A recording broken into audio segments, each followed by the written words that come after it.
We finally made it. It is Irrigation installation day. Why not do it on the hottest days of the year? Might as well start early. Let's go.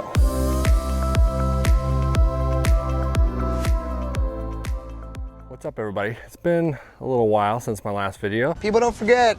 It is Irrigation installation day.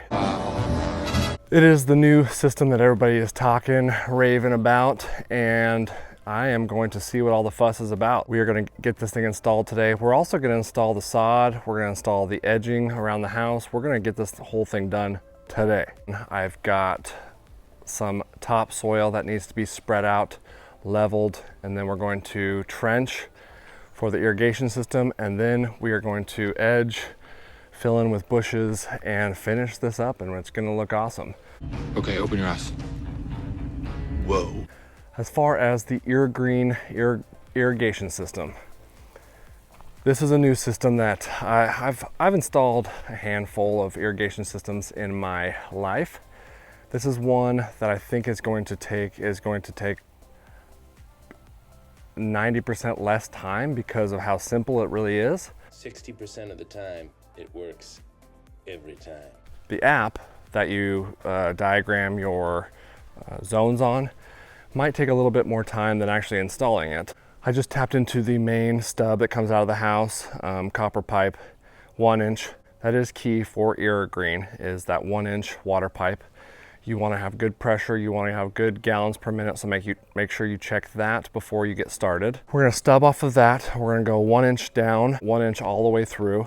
We're going to use PVC. On the actual Irrigation website, it actually shows you where the heads need to go in order to cover how many square feet or what square feet.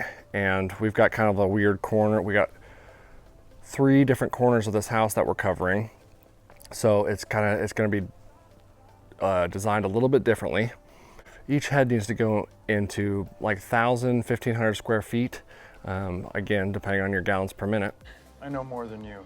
The other thing that I did is, this did not come with Irrigation, but the other thing that I did was get shutoff valves, and I got hand holes for those shutoff valves right before it gets to the head, because down the road, if for some reason a head goes out, or if you need to fix something on the head, you can turn it off right there rather than turning it off at the main valve and then blowing the whole sprinkler system out and that kind of stuff. So this will just make it easier in the future to work on those heads. So when you go to connect the heads, when you go to finish it off and close the system down, you want to make sure you flush your pipes good for like 3 minutes.